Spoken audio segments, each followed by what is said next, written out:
There is a vast difference between following and understanding, between blind obedience and awakened discernment. For too long, many believers have been taught to worship structure rather than truth, to fear questions rather than welcome them. But the true path was never meant to be a ritual of routine. It was meant to be an inner revolution. When a person kneels without understanding why, that kneeling becomes a habit, not a connection. Faith without inquiry becomes superstition. And truth, when filtered through layers of human control, becomes diluted and dangerous. Many voices throughout history spoke of inner awakening. They warned that the kingdom is not merely above or below, but within. Yet those voices were silenced, because an awakened soul does not need chains. It does not bow to manipulation. It walks with clarity and lives with purpose. The truth you were never told is this: you were never meant to be dependent. You were meant to be disciplined, not by fear, but by wisdom. Not by guilt, but by light. The deeper mystery of the gospel was not control, but transformation. And that begins with you daring to open your eyes and walk inward. There is a vast difference between following and understanding, between blind obedience and awakened discernment. For centuries, many believers have been conditioned to equate loyalty with holiness and questioning with rebellion. But a person who follows without understanding becomes vulnerable, not just to deception by others, but to the self-deception that arises from spiritual stagnation. You see, when faith becomes a system rather than a living journey, the heart forgets how to seek. The mind forgets how to discern. And the soul forgets how to grow. Many have been raised to conform, not to contemplate, to accept words without exploring their meaning, to fear doubt rather than examine it with courage. And so the deeper truths, those meant to awaken, empower, and transform, remain hidden in plain sight, not because they were erased, but because they were buried beneath layers of unexamined belief. Obedience has its place, but when it becomes mechanical, it turns sacred practice into spiritual sleep. A person kneels, sings, listens, and repeats, but internally remains unchanged. And in this cycle, they mistake movement for progress, emotion for conviction, noise for presence. The problem is not faith. The problem is forgetting the reason behind it. When obedience is elevated above understanding, people begin to serve the structure rather than the truth. They begin to fear judgment more than ignorance. And that fear silences the very voice that was meant to guide them, their own awakened awareness. Imagine being told to follow a path but never shown the map, told to believe but never invited to experience. That is how many live, surrounded by teachings but disconnected from transformation, because they were trained to listen outward, not inward, to wait for instruction rather than cultivate insight. But truth, the kind that changes a person from within, is not a command. It is a discovery. It is the silent recognition that arises when a person turns inward and becomes still enough to hear the difference between tradition and truth, fear and wisdom, imitation and authenticity. Many of the sacred texts contain profound layers, messages meant not just to be read, but lived. But surface-level interpretations, repeated without inner practice, become cages rather than keys. A person reads of love but does not feel it, hears of peace but lives in turmoil, speaks of faith but walks in fear. Why? Because the bridge between word and reality is experience. And experience cannot be borrowed. It must be earned through direct engagement, through silence, discipline, and inner observation. But that process is uncomfortable. It does not flatter the ego. It does not give instant answers. And so it is avoided, or worse, replaced with performance. Those who shaped the dominant patterns of religious thought often preferred obedience over inquiry. Not because they were all malicious, but because control is easier than trust. It is easier to build a system than to nurture a soul. Easier to issue commands than to guide transformation. But spiritual depth cannot be manufactured, it must be cultivated. Slowly, patiently, inwardly, and only when a person begins to ask, not from defiance, but from sincerity, do the deeper currents begin to stir. Faith without wisdom is fragile. It crumbles in adversity. It resists change. It fears the unfamiliar. But faith rooted in understanding becomes unshakable. It welcomes growth. It adapts without losing essence. It seeks truth, even when truth demands change. And that kind of faith is rare because it cannot be mass-produced. It must be chosen each day, in silence, in reflection, in the refusal to live on borrowed convictions. You were never meant to follow blindly. You were meant to awaken deeply.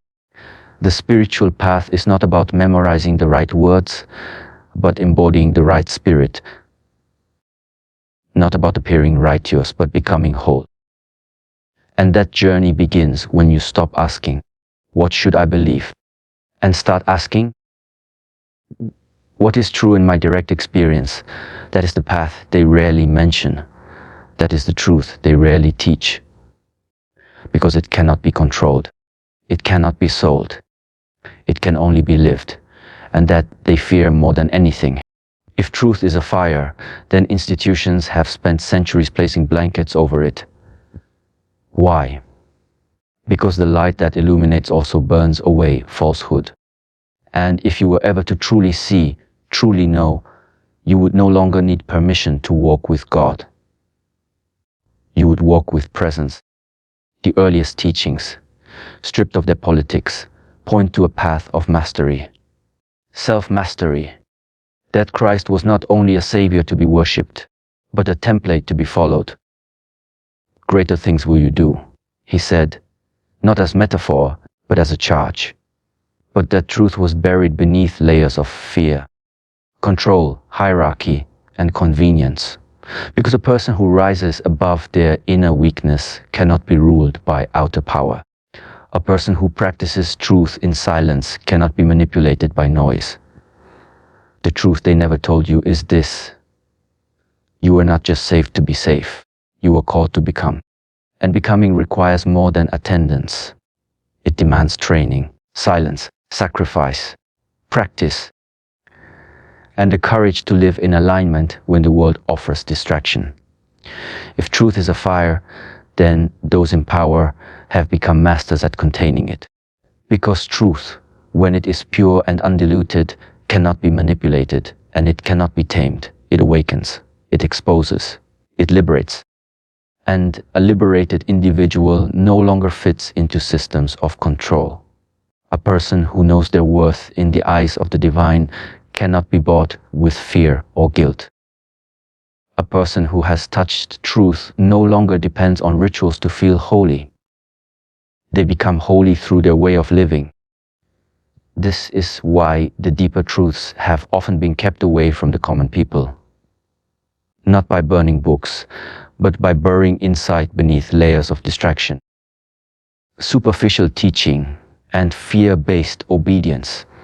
Because if you discovered what you were capable of becoming, you would no longer be afraid anything. You would rise beyond the reach of manipulation. What they didn't want you to realize is that your connection to the divine was never meant to be mediated. You were not created to be spiritual beggars, constantly seeking validation from outside sources. You were designed with the seed of the sacred already within you. The life of Christ was not just an event. It was an example. When he said, "Follow me," it was not an invitation to mimic his personality, but to embody his consciousness.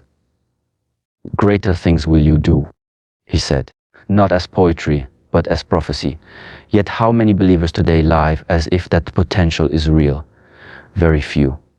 Not because they lack faith, but because they were never told the full story.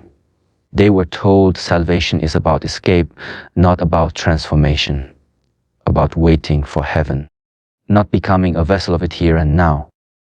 And so they replaced power with passivity. Instead of training souls in inner mastery, they trained minds in outer conformity. Instead of teaching people how to still the mind, observe their thoughts, overcome emotional storms, and live with presence, they taught them to memorize verses, attend services, and fear sin. But surface behavior without inner change is not holiness. It is performance. And performance may impress crowds, but it does not impress truth. Truth requires alignment. It requires work. It requires the courage to face oneself. The early teachings contained wisdom that pointed inward, toward self-examination, toward stillness, toward awareness. The path was never meant to be an escape from the world, but a transformation within it. To walk in the world, but not be consumed by it. To live among others, but not lose your identity in the noise. This is not weakness. This is power. The kind of power that cannot be bribed or broken. The kind of power that is not loud, but steady. Not aggressive, but immovable. And such power threatens systems that depend on fear. So they do not teach it. They do not encourage it. Instead, they distract. They reward compliance. They punish debt. And so the average believer never realizes that the path is right beneath their feet, waiting to be walked. The truth is, you were not just saved to avoid punishment. You were called to embody a higher nature, to carry light into dark places. But to do that, you must first confront the darkness within yourself, not with shame, but with clarity.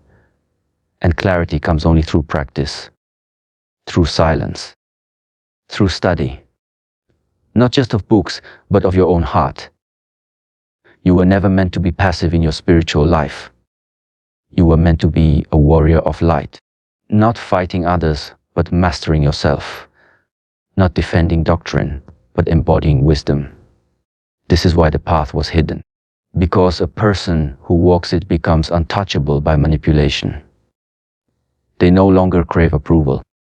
They no longer fear rejection. They no longer beg for purpose. They live with purpose. And that kind of soul is dangerous to a system built on control. But it is exactly what this world needs. People who do not just believe in truth, but become it. People who carry stillness into chaos, integrity into confusion, and presence into a world starving for authenticity. That is the truth you were never told. And that is the power they hoped you would never find. But it has always been there, waiting for you to remember who you are. There is a sacred silence the world has taught you to avoid. It is not emptiness, but presence. It is in that silence where the spirit still whispers, not in volume, but in clarity, not in emotion, but in essence. Many were taught to seek answers in noise, in louder sermons, in external miracles, in emotional highs. But the Master himself withdrew to deserts, to mountains, to gardens, not to escape, but to return. To that center where all illusion fades and only what is eternal remains. The truth they never told you is that silence was the teacher all along. And in that silence, you no longer need to be told who you are. You remember, you no longer chase signs. You become one, and you no longer fear the future, because you live awake, aligned, and unshaken. There is a silence that is not emptiness, but invitation. It is not the absence of sound, but the presence of awareness. This silence is where the forgotten truths still speak. Not with noise, but with clarity. In a world filled with endless distraction, rapid opinions, and constant external stimulation, few are trained to be still. Fewer still are willing to remain in that stillness long enough to hear what truly matters. But this is where transformation begins. Not in the chaos, not in noise, not in the performance, but in the quiet space where one finally faces what is real. For generations, this silence was known as sacred. It was where prophets withdrew, where mystics listened, and where wisdom was born. But in modern times, it has been replaced by activity, replaced by urgency, replaced by the idea that being busy means being faithful. Yet all deep change begins in the stillness. Those who benefit from your confusion fear your silence. Because in that silence, you no longer need to be told who you are. You begin to remember. You no longer seek validation because you begin to recognize the quiet strength that has always lived within. Silence is where illusions dissolve, where masks fall away, and where the soul begins to breathe freely again. It is not passive. It is profoundly active. Because it takes great courage to sit with yourself, to observe your own thoughts without judgment, to listen not to the word, but to the whisper that has always called you home. Many have been conditioned to associate spiritual power with emotional highs. Loud music, passionate sermons, outward signs. But true power does not need to shout. It simply is. The master did not run from the crowd to be more dramatic. He withdrew to the mountains, the wilderness, the garden, not to escape, but to our return, to realign, to listen. And if the one who walked in complete awareness chose silence as his sanctuary, how much more should we? But instead, the world keeps you running, chasing more knowledge, more opinions, more approval. And in that chase, the voice of God becomes faint, not because he stopped speaking, but because you stopped listening. The truth that was kept from you is that you were always invited into this silence. That you didn't need special permission to enter it. You didn't need a title, a platform, or an audience. All you needed was presence. And presence can only be cultivated when you stop filling every moment with noise. When you begin to treat silence not as something to avoid, but something to enter with reverence. Because in that space, the false self begins to fade. The stories you've carried about what you are, what you lack, what others think, they begin to lose their grip. And something ancient, something enduring, begins to rise from beneath the noise. This is the sanctuary within, not built by hands, but by discipline, not made of stone, but of awareness. It is where the spirit speaks in the language of insight, of alignment, of peace that is not dependent on circumstances. And yet, this silence has been neglected not by accident, but by design. Because those who live from within cannot be swayed by fear. They do not follow trends. They do not bow to pressure. They do not panic when the world shakes, because they stand on something deeper than opinion. They stand on presence. This inner stillness is not something you find once and keep forever. It must be cultivated. It must be honored. Every day, the world will try to pull you away from it. But if you return, even for a moment, you will begin to change. You will begin to see differently, speak differently, live differently, and people will feel it. Not because you try to impress them, but because something about your presence reminds them of what they have forgotten within themselves. So reclaim your silence, not just as a break from the world, but as a return to yourself. Enter it not to escape, but to remember. And in that remembrance, you will find what religion alone cannot give you. You will find the living truth. The same truth that has always been available to the brave, the sincere, and the awake. The truth that was never gone, only buried beneath the noise. And once you touch it, you will no longer fear what others think, or what the future holds, or what you must let go of. Because you will know that the voice of truth still speaks, and it speaks in the quiet.